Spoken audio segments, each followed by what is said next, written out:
नमस्कार। दीनदयाल उपाध्याय गोरखपुर विश्वविद्यालय के शोध पीठ द्वारा आयोजित इस दीनदयाल उपाध्याय जी के विचारों पर आधारित इस विचार श्रृंखला में मैं भी एक वक्ता के रूप में आपके समक्ष प्रकट हुई हूँ। और मैं प्रोफेसर सुषमा पांडे, आचार्य शिक्षा शास्त्र विभाग, अपने विचारों को दीनदयाल उपाध्याय जी के एकात्म मानव दर्शन के साथ में सन्निहित जो उनके शिक्षा संबंधी विचार है उस पर कुछ अपनी बात कहूँगी। जैसा कि आप सभी जानते हैं कि दीनदयाल उपाध्याय जी का उद्भव देश में उस समय हुआ जब देश विभिन्न प्रकार के समस्याओं से, आपसी भेदभाव, कटुता और के वातावरण से गुजर रहा था। उस समय हमारे देश में किस प्रकार के राजनैतिक व्यक्ति का, जो दार्शनिक, सामाजिक और अर्थशास्त्री भी थे, उनका उद्भव होना सचमुच हमारे लिए एक बहुत ही मंगलकारी और सौभाग्य का विषय था। दीनदयाल उपाध्याय जी आज हमारे बीच में नहीं हैं, परंतु एक ऐसे क्रांति दूत के रूप में उभरे जिन्होंने एक ऐसे विचार को दिया जिसने ये स्पष्ट किया कि मानव जीवन का तादात्म्य संपूर्ण ब्रह्मांड से है। जिस प्रकार से मानव का जीवन संपूर्ण ब्रह्मांड के साथ इस प्रकार से उन्होंने जोड़ा, उन्होंने कहा कि एकात्म मानव दर्शन के केंद्र में मानव है, जो मानव को मानव से, मानव को परिवार से, परिवार को समाज से और समाज को राष्ट्र से जोड़ता है। और इस एकात्म मानव दर्शन की आधारशिला वास्तव में अगर देखा जाए तो प्राचीन भारत दर्शन ही है। तो पंडित दीनदयाल जी के अगर चिंतन को वास्तव में समझना है तो वास्तव में हमें पंडित दीनदयाल जी के हृदय को समझना पड़ेगा, जो उनके नाम को साकार करता था। वो कहते थे कि लोक मंगल और राष्ट्र कल्याण की जो भावना है वो सन्निहित होनी चाहिए हमारे संपूर्ण शिक्षा व्यवस्था में। दीनदयाल उपाध्याय जी ने भारतीय मानव जीवन के अनुकूल भारतीय चिंतन में एकात्म मानव दर्शन की संकल्पना को उन्होंने का स्वरूप रखा। उनके अगर चिंतन को हम देखें तो उसमें सांस्कृतिक राष्ट्रवाद हमें दिखता है और उसमें शुद्ध भारतीय ज्ञान परंपरा और आध्यात्म परंपरा हमें परिलक्षित होती है। अगर हम उनके वो कहते थे कि संपूर्ण मानव जीवन को खंड में करके मत देखो, संपूर्ण मानव समाज को भी खंड में विभाजित करके ना देखो, वरन उसकी पूर्णता पर विचार करो। पूर्णता ही मानव को समस्त विभेदों से अलग करके एकता की ओर ले जाती है और वही सर्वोच्च सत्ता की प्राप्ति का आधार है। और दीनदयाल जी की अगर इन्हीं सोच को हम सोच पर विचार करते हैं तो कहीं ना कहीं मैं अपने विषय के अनुकूल उनकी शिक्षा संबंधी विचार की ओर आना चाहूंगी। वो जिस स्थिति की बात करते हैं वो ये कहते थे कि जिस प्रकार आत्मा का शरीर के प्रत्येक भाग के साथ, शिखा से लेकर के, शीर्ष से लेकर के नख तक वो निवास करती है, हमें इसी प्रकार की एक शिक्षा व्यवस्था की भी संकल्पना करनी पड़ेगी जो वास्तव में शिक्षा के व्यवस्था के संपूर्ण स्रोत को, संपूर्ण विभेदताओं को दूर करके एक सूत्र में मानव को बांध दे। जैसा कि आप सभी जानते हैं कि भारत की खूबसूरती उसके विभेद में है, उसके विषमताओं में है, और उस खूबसूरती को समाप्त करना नहीं है, वो एकाकार हो जाए। तो शिक्षा व्यवस्था हमें इस प्रकार की चाहिए जो वास्तव में इस प्रकार के सभी विभेदों को समाप्त करके पूरी की पूरी शिक्षा व्यवस्था को मानव जीवन के साथ एक सूत्र में पिरो दे। भारत की प्राचीन परंपरा, अगर शिक्षा परंपरा को हम देखें तो हमको लगता है कि कहा यह गया है कि अगर देश की, राष्ट्र की एकता की बात करनी है तो शस्त्र उठाओ, और अगर संस्कृति के संरक्षण की बात करनी है तो शास्त्र उठाओ। तो हमारी प्राचीन जो सुदृढ़ता थी वो हमारे शास्त्र में थी, हमारे अध्यात्म में थी, हमारे धर्म में थी, और धर्म हमारे मानव जीवन को सदैव उसने एक निश्चित पथ प्रदान किया है, उसके साथ हमें हमेशा शुद्ध रखा है।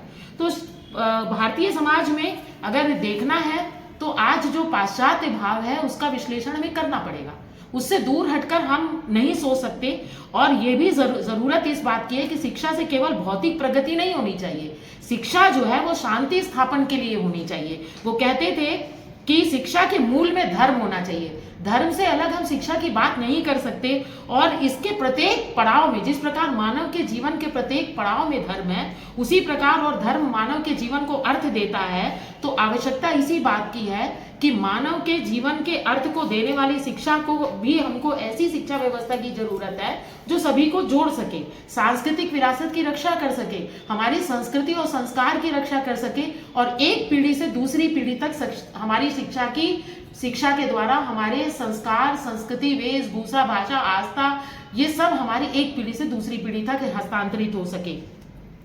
तो ये हमारी शिक्षा व्यवस्था, संपूर्ण शिक्षा व्यवस्था की अगर हम का स्वरूप की हम बात करें तो वो इस प्रकार की सोच शिक्षा व्यवस्था के लिए रखते थे। एकात्म मानव दर्शन जिस प्रकार से संपूर्ण मानव समाज को जिस प्रकार से प्रभावित कर रहा था, तो मैं आपको बता दूं ऐसा नहीं था कि उससे शिक्षा व्यवस्था अप्रभावित थी।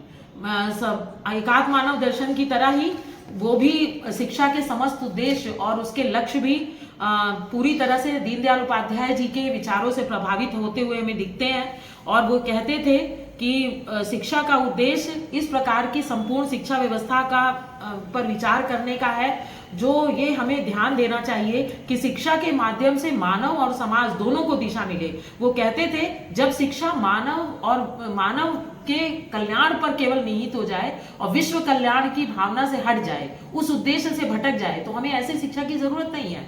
वो कहते थे कि शिक्षा केवल व्यक्तिवादी नहीं होनी चाहिए, शिक्षा के द्वारा व्यक्ति और समाज दोनों का कल्याण होना चाहिए। ऐसी स्थिति में हमें संपूर्ण शिक्षा के उत्तरदायित्व हमारे लिए बहुत ही महत्वपूर्ण हो जाते हैं। और पंडित दीनदयाल उपाध्याय जी के एकात्म मानव दर्शन के आधार पर हम जिस शिक्षा की विशेषता की बात करते हैं वो ये कहते थे कि शिक्षा के द्वारा व्यक्ति समाज और राष्ट्र तीनों का कल्याण होना चाहिए। शिक्षा को व्यक्ति से, व्यक्ति को समाज से, समाज को राष्ट्र से और राष्ट्र को अखिल ब्रह्मांड से। और हम ये कह सकते हैं कि शिक्षा संपूर्ण ब्रह्मांड में शिक्षा की एक मनुष्य के एक अंग से या मनुष्य के संपूर्ण प्रकृति को, उसके संपूर्ण व्यक्तित्व को एक साथ वो एक संकलित रूप से उसका सर्वांगीण विकास करने का आधार मान के हमें शिक्षा देनी चाहिए। ये भी उनके आधार पर हमें ये भी दिखाई देता है। वो कहते थे कि शिक्षा सभी प्रकार के विभेदों को मिटाने वाली और सर्व मंगलकारी स्वरूप में होनी चाहिए। शिक्षा के द्वारा संपूर्ण ब्रह्मांड में सुख, शांति और समृद्धि की स्थापना होनी चाहिए। शिक्षा का एक महत्वपूर्ण उद्देश्य सुशिक्षित और समृद्ध समाज की स्थापना होनी चाहिए। शिक्षा व्यक्ति को एक समायोजित जीवन जीने योग्य बनाए, यह आवश्यक है। और शिक्षा के द्वारा सांस्कृतिक सहिष्णुता और कर्तव्य प्रधान जीवन की जीने की योग्यता विकसित की जानी चाहिए। अगर हम दीनदयाल उपाध्याय जी को देखते हैं तो वो ये कहते थे कि हमारे देश का युवा बुरी तरह से पाश्चात्य संस्कृति, रहन सहन, वेशभूषा, भाषा का अनुकरण कर रहे हैं। ये हमारे देश के लिए हितकारी नहीं है। ऐसी स्थिति में शिक्षा का उत्तरदायित्व है कि हमारे युवा में वो उच्च कोटि की नैतिकता, मूल्य और उच्च कोटि के चरित्र का निर्माण करें। और इस प्रकार की शिक्षा की बात करते हुए अगर हम आगे दीनदयाल जी के विचारों को देखते हैं तो वो कहते थे कि देखिए शिक्षा समाज का उत्तरदायित्व है। और इस समाज का उत्तरदायित्व इस तरीके से मानते वो कहते थे कि जन्म से तो एक बच्चा जानवर होता है और जब समाज में वो शिक्षित होता है तो वो एक जिम्मेदार सदस्य के रूप में समाज और संस्कृति दोनों के उत्थान का कारण बनता है। तो जरूरत इस बात की है कि हमें इस बात का ध्यान रखना चाहिए कि कहते हैं कि जिस प्रकार से शिक्षा समाज के साथ जुड़ी है उसी प्रकार से विद्यार्थी के साथ भी वो जुड़ी हुई है। और किसी भी शिक्षा की जो व्यवस्था है वो भारत की संस्कृति, भारत की राजनीति, हमारी धार्मिक प्रतिबद्धताओं, मानवतावादी दृष्टिकोण, संवैधानिक पहलुओं और हमारे जो ज्ञात अज्ञात हमारे सद्विचार हैं उनके संवाहक के रूप में शिक्षा को कार्य करना चाहिए। पंडित दीनदयाल जी उपाध्याय ऐसे शिक्षा के पक्षधर थे जो कहते थे कि बालक के केवल चारित्रिक निर्माण ही नहीं, शिक्षा के द्वारा उसका सर्वांगीण विकास होना चाहिए। इसका मतलब यह है कि शिक्षा के द्वारा चरित्र का निर्माण हो, शिक्षा के द्वारा आर्थिक, राजनीतिक, सांस्कृतिक विकास हो सके। वे मानते थे कि शिक्षा वह प्रणाली है जो समाज को, अपने सदस्यों को एक सुयोग्य सदस्य के रूप में समाज में उसको रहने के योग्य बनाती है। तो इस आधार पे हमें संकलित रूप से शिक्षा की संपूर्ण व्यवस्था पर विचार करना चाहिए। वो कहते थे कि शिक्षा एक प्रकार का विनियोजन है, मतलब एक नियोजन है। आप इस तरीके से मानिए कि अगर हम आर्थिक पक्ष का की ओर से हम शिक्षा के व्यवस्था के बारे में सोचें तो शिक्षा एक प्रकार का विनियोजन है। और शिक्षा ग्रहण करने के बाद समाज को व्यक्ति वो वापस करता है जो समाज उसके ऊपर खर्च करता है या जो अर्थ उसके ऊपर लगाता है। ठीक ये उसी प्रकार से है जिस प्रकार से पेड़ लगाने, उसको सींचने के लिए हम पेड़ से पैसा नहीं लेते, लेकिन जब पेड़ बड़ा हो जाता है और हमें फल देता है, उसी प्रकार से शिक्षा भी निःशुल्क होनी चाहिए, क्योंकि वे समाज के, जिससे वे समाज के प्रत्येक वर्ग को उसकी आर्थिक, सामाजिक, सांस्कृतिक और शैक्षिक विकास के लिए सर्वसुलभ हो सके। वो कहते थे कि शिक्षा को प्रदान करने के लिए समाज की ओर से जीवन यापन और विकास के लिए हमें न्यूनतम गारंटी के रूप में देखना चाहिए। वो कहते थे कि वास्तव में देखा जाए तो शिक्षा पुनः उत्पादित होती है। किस प्रकार से? जब शिक्षा एक व्यक्ति को योग्य नागरिक बनाती है तो फिर वह एक दक्ष और विकसित समाज की स्थापना करता है, और फिर वो दक्ष और विकसित समाज पुनः व्यक्ति को उसी मार्ग पर ले जाता है। इस प्रकार से शिक्षा के द्वारा समाज का उत्पादन होता है और समाज के द्वारा शिक्षा के समस्त व्यवस्थाओं का उत्पादन होता है। और ये भी जरूरी है कि शिक्षा का और संस्कार समाज के जीवन मूल्यों को अभिसिंचित करते हैं। और वो ये भी कहते थे कि देखिए, शिक्षा के द्वारा व्यक्ति का शारीरिक विकास होना चाहिए, क्योंकि ये सभी इस बात को जानते हैं कि स्वस्थ शरीर में ही स्वस्थ मस्तिष्क का निर्माण होता है। स्वामी विवेकानंद जी भी कहते थे कि मेरा भारत का कोई भी युवा कमजोर नहीं हो सकता। वो कहते थे भारत का हर युवा को ताकतवर होना चाहिए। कमजोर का साथ दोगे कमजोर हो जाओगे, और अगर ताकतवर का साथ दोगे तो ताकतवर हो जाओगे। इसका मतलब शारीरिक स्वास्थ्य मानसिक स्वास्थ्य को प्रभावित करता है। इसीलिए मानसिक दृढ़ता, मानसिक विकास हो, इसके लिए शरीर का विकास भी जरूरी है। और इसको ध्यान में रख करके उन्होंने कहा कि जरूरत इस बात की है कि व्यक्ति का व्यक्तित्व, उसके व्यक्तित्व संपूर्ण रूप से खूबसूरती से ढले, इसलिए व्यायाम को भी शिक्षा का अनिवार्य अंग बनाना चाहिए। वो ये कहते थे कि शिक्षा के द्वारा ही व्यक्ति समाज की सेवा कर सकता है और वह समाज का विकास कर सकता है। इसलिए आवश्यकता इस बात की है कि शिक्षा इस प्रकार का होना चाहिए जो व्यक्ति और समाज दोनों का विकास करे।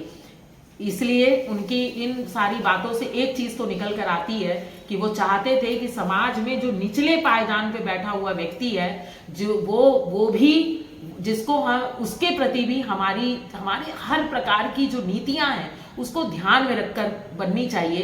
तो शिक्षा की नीति भी अंतिम पायदान पर बैठे हुए व्यक्ति को धारणा में रखकर बनाई जानी चाहिए, जिससे कि शिक्षा उस व्यक्ति तक किस प्रकार से पहुंच पाएगी, जो उस व्यक्ति के विकास को का न केवल आधार बनेगी, बल्कि उस व्यक्ति को आगे ला करके समाज का सुयोग्य नागरिक के रूप में भी उसका विकास हो सकेगा। इसीलिए जरूरत इस बात की है कि सामाजिक रूप से पिछड़े और अपवंचित वर्ग को भी शिक्षा के पर्याप्त अवसर प्रदान किए जाने चाहिए। इसके लिए शिक्षा को बढ़ावा दिया जाना चाहिए। छात्र समुदाय का उत्थान करके देश के लिए एक उपयोगी मानव संसाधन के रूप में उसको विकसित करना भी शिक्षा का अहम कार्य है। शिक्षा का एक महत्वपूर्ण कार्य यह है कि जैसा कि दीनदयाल उपाध्याय जी कहते थे कि मैं सच्ची शिक्षा उसको मानता हूँ जो मानव के मस्तिष्क को सुशिक्षित करे, मानव के आत्मा को सुसंस्कृत और सुसंस्कारित करे, उसके चरित्र का निर्माण करे, उसको नैतिक बल दे और व्यक्ति आत्मनिर्भर होकर अपने पैरों पर खड़ा हो जाए। दीनदयाल जी उपाध्याय जी इसी बात को आगे बढ़ाते हुए कहते हैं कि शिक्षा को कौशल के विकास के साथ में जोड़ा जाना चाहिए। शिक्षा के विद्यार्थी को कौशल युक्त शिक्षा देने की बात उन्होंने बहुत प्रबलता के साथ उन्होंने कही है। उनके उसमें विभिन्न प्रकार की सूचना, जो प्रभावी सूचना संप्रेषण की तकनीकी हैं, उनको भी विद्यार्थी के उपयोगी शिक्षा के लिए उनको भी आधार बनाना चाहिए। उन्होंने ये भी कहा है कि सीखने और सिखाने की प्रक्रिया अनुभवजन्य होना चाहिए। मतलब जैसा कि कहा जाता है ना कि किताबी ज्ञान से आज तक देश का केवल सर्वनाश हुआ है, और जरूरत इस बात की है कि हम विद्यार्थी को किताबी ज्ञान से ऊपर, क्योंकि आज विद्यालयों की स्थिति क्या बन चुकी है, हम तो हो गए दुकान, शिक्षक हो गया दुकानदार और विद्यार्थी हो गए खरीदार। और सच्चाई ये है कि इस प्रकार की शिक्षा बिक रही है। तो क्या वास्तव में शिक्षा मानव का निर्माण कर रही है? तो दीनदयाल उपाध्याय जी की जो बात है वो कहते हैं कि सीखने और सिखाने की इस प्रक्रिया में नवीन तकनीकी का प्रयोग करो और परिसर जीवंत और आनंदमयी बनाए जाने चाहिए, जिससे कि विद्यार्थी उन परिसरों से अपने आप को जोड़ करके देख सके। शिक्षा के अगर संप्रत्यय की बात करें, अगर दीनदयाल उपाध्याय जी के एकात्म मानव दर्शन को देखते हुए, तो वो कहते थे जैसा कि शिक्षा समाज का दायित्व है, बिना समाज के शिक्षा की संकल्पना नहीं हो सकती। और समाज की संकल्पना को लिखते हुए दीनदयाल जी कहते थे कि मानव समाज को अपने राष्ट्र के पुराने घटकों की अनुभूति करते हुए नवीन घटक के साथ उनको जो संबंध स्थापित करने की जो चेतना और क्षमता रखता है, और जो जिसमें मनुष्य एक दूसरे के साथ हृदय को जोड़कर जुड़े रहने का आभास करता है, इस प्रकार की प्राचीन धरोहरों की अनुभूति कराना शिक्षा की जरूरत है। आप लोग एक छोटी सी वो पंक्ति है जिसको मैं कहना चाहती हूँ कि सच यही है कि इंसान तय करने चला चांद का भी फासला, परंतु तय नहीं कर पा रहा हृदय से हृदय का फासला। आज हम मेज के एक तरफ बैठे हैं और मेज की दूसरी तरफ बैठा हुआ जो विद्यार्थी है, उसके हृदय को शिक्षक नहीं छू पा रहा। हमारी कोई शिक्षा व्यवस्था उसके हृदय को जागृत नहीं कर पा रही। उसकी आत्मा कहती है, उससे सच्ची सही और गलत का एहसास कराती है, परंतु हमारी शिक्षा व्यवस्था आज बगल बगल में बैठे हुए विद्यार्थी को एक दूसरे से नहीं जोड़ पा रही है। तो हम किस प्रकार की शिक्षा व्यवस्था की संकल्पना कर रहे हैं? इसीलिए शिक्षा के प्रति हमें व्यापक दृष्टिकोण अपनाने की जरूरत है। शिक्षा को समाज के प्रत्येक घटक को अपना घटक मानना होगा, सबसे बड़ी बात यह। और व्यक्ति को अनिवार्य रूप से शिक्षा का अनिवार्य घटक मानना पड़ेगा। हम लोग व्यक्ति को वास्तव में अगर देखा जाए तो शिक्षा का प्रमुख कार्य क्या है? व्यक्ति का, बालक का सर्वांगीण विकास करना। परंतु क्या हमारी शिक्षा व्यक्ति का, बालक का सर्वांगीण विकास कर पा रही? नहीं।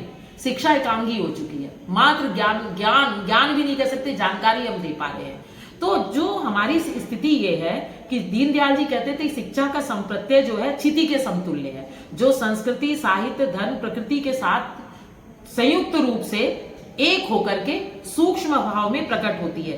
दीनदयाल जी के शैक्षिक चिंतन को समझने के लिए हमें क्षिति के भाव को समझना होगा। और जो अपने क्षिति में चिंतन में दीनदयाल जी स्पष्ट करते हैं, कहते थे किसी भी देश का जो दर्शन है वो उसके शिक्षा का दर्शन होना चाहिए, और किसी भी राष्ट्र का जो दर्शन होता है वो वास्तव में उस जगह पर, उस स्थान पर रहने वाले लोगों की आत्माओं का भाव होता है, या आत्माओं की विशेषता होती है।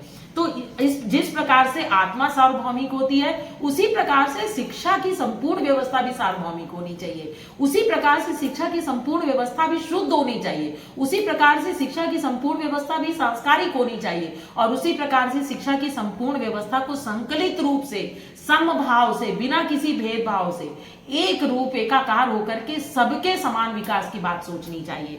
शिक्षा का जब कार्य के बारे में हम दीनदयाल जी के विचारों को सोचते हैं, तो वो कहते थे कि अनुभव का हस्तांतरण करना ही वास्तव में शिक्षा का कार्य है। वो कहते थे कि वो स्वीकार करते थे कि हमारी शिक्षा व्यवस्था इतनी ताकतवर नहीं है कि हम अपने मूल्यों को दूसरों तक उन मूल्यों का हस्तांतरण कर सकें, क्योंकि सच यही है कि हमारी शिक्षा मूल्य विहीन संस्कार, हम मूल्य विहीन, हमारे पास संस्कार है, मूल्य आधारित संस्कारों की शिक्षा हमारी शिक्षा नहीं दे पा रही है।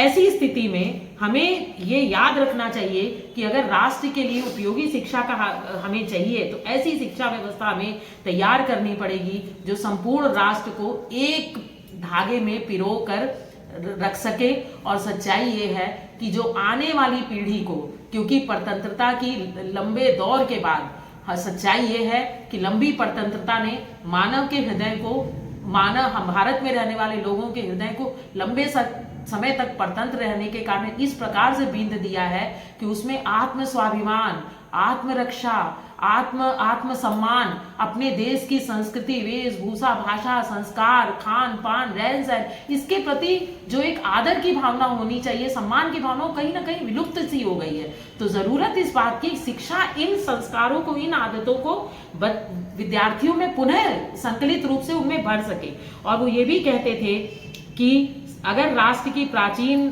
संपूर्ण अनुभवों को एकीकृत और व्यवस्थित करके राष्ट्र के मानस पर अपना छाप आने वाली पीढ़ियों पर गहराई से हमारी शिक्षा व्यवस्था नहीं जोड़ पाती है, तो ऐसी शिक्षा व्यवस्था की हमको जरूरत नहीं है। उन्होंने ये कहा कि शिक्षा के द्वारा राष्ट्र का जीवन स्तर ऊंचा होना चाहिए, शांत प्रिय होना चाहिए। शिक्षा के माध्यम से राष्ट्र के मानस का हमें ज्ञान होना चाहिए। और वो कहते थे कि ऐसी शिक्षा व्यवस्था की जरूरत है जो मानव को मानव से प्रेम करना और सबका कल्याण करने की भावना सिखा दे। अब क्योंकि मैं एक टीचर हूँ, शिक्षक हूँ, तो मैं इस पर जरूर बात करूंगी कि दीनदयाल उपाध्याय जी शिक्षकों के बारे में क्या कहते थे। वो ये कहते थे कि वास्तव में सभी लोग इस बात को जानते हैं कि शिक्षा की संपूर्ण व्यवस्था शिक्षकों के कर्तव्य और उत्तरदायित्व की भावना पर सुनिश्चित होती है। वो ये कहते थे कि आने वाली पीढ़ी के लिए शिक्षकों को सच्चे हृदय से अन्य सभी प्रकार के कर्तव्यों से विरत होकर के सच्चे हृदय से कार्य करना पड़ेगा। तभी हम आने वाली पीढ़ी को एक सशक्त और दक्ष भारत के निर्माण के लिए तैयार कर पाएंगे। वो ये कहते थे कि शिक्षा के व्यापक स्वरूप को प्रकट करते हुए कहते थे कि शिक्षक का काम केवल जानकारी देना, लिपि ज्ञान देना, भाषा बताना नहीं है। उसके ऊपर इससे हम शिक्षा के उद्देश्यों की प्राप्ति नहीं कर सकते। उसके ऊपर हमको इस बात का ध्यान रखना चाहिए कि हमारी प्राचीन शिक्षा व्यवस्था क्या कहती है। गुरु और शिष्य दोनों के मध्य एक सहृदय और प्रेम पूर्वक संबंध थे, जो गुरु के संकलित व्यक्तित्व को देखते हुए विद्यार्थी के पूर्ण व्यक्तित्व को न केवल निर्माण करते थे बल्कि विद्यार्थी को एक सुयोग्य जीवन जीने योग्य बनाते थे। इसीलिए जरूरत इस बात की है कि शिक्षक को ये पता होना चाहिए कि किस प्रकार के अनुभवों की आज विद्यार्थी को जरूरत है, और वो कहीं से भी मिल सकता है। वो समाज से हो सकता है, खेत खलियान से हो सकता है, वो आसपास के वातावरण से हो सकता है, जहां से भी मिल सके विद्यार्थियों को उन सारी अनुभवों से एक अच्छा जीवन जीने के लिए उन सारी अनुभवों के साथ विद्यार्थी को का तादाद में स्थापित करना या उन अनुभवों से विद्यार्थी को मिलाना, ये शिक्षक का प्रमुख कर्तव्य है। वो ये कहते थे कि शिक्षक और विद्यार्थी का जो संबंध है वो चिरस्थायी है, क्योंकि शिक्षक चिरकाल तक विद्यार्थी के संपूर्ण व्यक्तित्व को प्रभावित करता है। और उन्होंने ये कहा कि विद्यालय में हमारे शिक्षक और विद्यार्थियों का जो संबंध है वो मधुर होना चाहिए, और जरूरत इस बात की है कि शिक्षक को इस प्रकार से अपने व्यक्तित्व का निर्माण करना चाहिए जिससे कि पुनः समाज उनको आचार्य देवो भव कह के फिर से उनके सामने नतमस्तक हो जाए। दीनदयाल उपाध्याय जी जब युवाओं के बारे में बात करते हैं तो वो कहते हैं कि आप बड़े आदमी हो गए, आप अपने आप को किस बात का गर्व करते हो, जब तुम्हारे देश में आप कैसे अपने आप को, जब तुम संगठित नहीं हो, तुम दुर्बल हो, अपने यहाँ अपनी संस्कृति की रक्षा नहीं कर पा रहे, अपनी माँ बहन बेटियों को सुरक्षित नहीं कर पा रहे, हमारे सामने भारी इज्जत का दंभ भरते हो, परंतु समाज में ऊंची नाक रखने वाले लोगों को तुम फूटी आंख नहीं सुहाते हो, तो किस प्रकार के तुम आत्मसम्मान की बात करते हो। जरूरत इस बात की है कि एक रहो, संगठित होकर रहो, और जिस समाज में धर्म की रक्षा के लिए राम ने वनवास झेला, जिस समाज में धर्म की रक्षा के लिए महाराणा प्रताप जंगल जंगल घूमे और घास की रोटी तक खाई, जिस समाज में धर्म की रक्षा के लिए गुरु गोविंद सिंह ने स्वयं और अपने बच्चों के प्राणों का न्यौछावर कर दिया, और अगर ऐसे समाज में तुम हो तो क्या तुम अपने कर्तव्यों के प्रति सजग नहीं हो सकते? क्या तुम अपने जीवन के वास्तव अर्थ को नहीं समझ पाते? जिस समाज में हमें उदाहरण के रूप में इतने वीर और सहृदयी और इतने सशक्त हमारे सामने आदर्श है, जिस समाज में, उस समाज में युवाओं को भटकने की क्या जरूरत है? और हमारे आदर्श भारत के बाहर के लोग कैसे हो सकते हैं? तो हमारे लिए जरूरत इस बात की है कि विद्यार्थी इस बात को समझे और वो अपने देश और संस्कृति और समाज के साथ तादाद में स्थापित करें। उन्होंने ये कहा कि जरूरत इस बात की है कि सत्य और धर्म का मार्ग अपनाओ, संस्कृति, समाज, वेशभूषा, भाषा पर गर्व करो, क्योंकि ये ठीक है, हमें अगर कोई जानकारी दूसरे देशों से मिलती है तो ज्ञान लेना, विज्ञान लेने में कोई बुराई नहीं है, पर उनका संस्कार लेना, उसकी संस्कृति लेना, उसकी वेशभूषा, भाषा लेना, ये हमारे लिए कोई जरूरी नहीं है, क्योंकि भारत के परिवेश में, भारत की आत्मा के लिए, भारत माता के लिए वो ठीक नहीं है। तो जरूरत इस बात की है कि हमको ये सोचना होगा कि हमारे लिए, हमारे देश के लिए क्या जरूरी है, और ये जब तक युवा इस बात को नहीं समझेगा, क्योंकि सच्चाई इस बात की, आप लोग भी सभी इस बात को जानते हैं कि हमने बहुत ही कठिनाई के बाद, बहुत लंबी दास्ता झेलने के बाद, बहुत सारे लोगों की कुर्बानियां देने के बाद, बड़े लंबे संघर्ष के बाद स्वतंत्रता पाई है, और इस स्वतंत्रता को लगातार बनाए रखना और सशक्त देश के रूप में अपने आप को खड़ा रखना, और पुनः अपनी पुरानी जो हमारे पास जो गर्व करने के हमारे पास विषय थे, उस आधार पर पुनः राष्ट्र गुरु के रूप में, विश्व गुरु के रूप में अपने आप को स्थापित करने के लिए हमें उस और काम करना होगा। उन्होंने कहा कि हमारे देश में शिक्षा का माध्यम मातृभाषा और हमारी राष्ट्रभाषा होनी चाहिए, क्योंकि जो भाषा होती है वो किसी भी देश के अस्तित्व का और उस देश के गर्व और एकता का प्रतीक होती है। और जरूरत इस बात की है कि हम अपनी मातृभाषा, अपनी राष्ट्रभाषा और अपनी जो हमारी भाषाएं हैं, विविध प्रकार की, हमारे जो पूरे देश भर में हमारे अनेक प्रकार की भाषाएं बोली जाती हैं, और वो भाषाएं न केवल बोली जाती हैं परंतु उन्होंने लंबे समय से तक हमारे देश के सनातन संस्कृति को संजोए रखा है। तो उन भाषा को उचित सम्मान हमारी शिक्षा व्यवस्था में मिलना ही चाहिए। और इससे, क्योंकि राष्ट्र की आत्मा एक प्रकट होती है और एक होने का एहसास कराती है, इसलिए हमें अपने भाषा पर गर्व करने की जरूरत है। पंडित दीनदयाल उपाध्याय जी, जैसा मैंने पूर्व में भी कहा कि अगर हमें संस्कृति का संरक्षण करना है तो शास्त्र हमें हाथ में लेना होगा। तो पंडित दीनदयाल उपाध्याय जी कहते थे कि हर मनुष्य को स्वाध्याय की आदत पड़नी चाहिए और कक्षा शिक्षण हमें अनुभव जन्य देना चाहिए। केवल बताने से, केवल कह देने से, केवल व्याख्या कर देने से बातें नहीं बनती। इसलिए हमारी जो भी शिक्षा व्यवस्था है उसमें हम मानव जीवन में वो आगे चलकर एक अच्छा जीवन जी सके, एक कुशल नागरिक के रूप में जीवन जी सके। आवश्यकता इस बात की है कि हम विद्यार्थी को अनुभव जन्य जीवन वो जी सके, इसलिए अनुभव जन्य हम उन्हें शिक्षा दें। ऐसी शिक्षण विधियों का प्रयोग करें। हम लिपि ज्ञान, भाषा ज्ञान, गणित ज्ञान के साथ साथ संस्कृति, संस्कार, आदर्श, मूल्य, नीति, इन सबको भी अपनी शिक्षा का आधार बनाएं। और मैं अंत में आपसे यही कहना चाहूंगी कि पंडित दीनदयाल उपाध्याय जी को अगर हम पढ़ते हैं तो वो इस बात को बार बार कहते थे कि क्या वो एक सच्चे राष्ट्रभक्त थे, तो क्या आज भी हम राष्ट्र के अनुकूल शिक्षा व्यवस्था का चिंतन कर पाए हैं। हमें वास्तव में चिंतन करने की जरूरत है कि क्या वास्तव में दीनदयाल उपाध्याय जी जिस प्रकार की शिक्षा की व्यवस्था की बात करते थे वो भारत के लिए प्रासंगिक है, और अगर वो प्रासंगिक है तो फिर हम पाश्चात्य विचारों से अभिप्रेरित शिक्षा व्यवस्था को आज भी अपने विद्यालय का अंग क्यों बनाए हैं। वो कहते थे कि एक सशक्त और स्वाभिमानी संस्कृत राष्ट्र के रूप में भारत को मुझे देखने की इच्छा है। वे मानते थे अगर देश का संपूर्ण विकास करना है तो शिक्षा में हमें लोगों की सहभागिता सुनिश्चित करनी पड़ेगी। शिक्षा का एक व्यापक दृष्टिकोण अपनाना पड़ेगा। शिक्षा को लोक मंगलकारी और राष्ट्र के लिए उपयोगी बनाना पड़ेगा, और शिक्षा के द्वारा मनुष्य, समाज और राष्ट्र और विश्व के कल्याण की भावना का विकास मानव जीवन में करना होगा। इसलिए जरूरत इस बात की है कि वो कहते थे कि मेरी इन विचार तब मुझे परिलक्षित होते हुए या पूर्ण होते हुए नजर आएंगे जब मैं अपने विचारों के माध्यम से यह देखूंगा कि हमने अपनी शिक्षा के माध्यम से अपने पूर्वजों के समय के भारत से भी ज्यादा गौरवशाली राष्ट्र का निर्माण कर लिया है।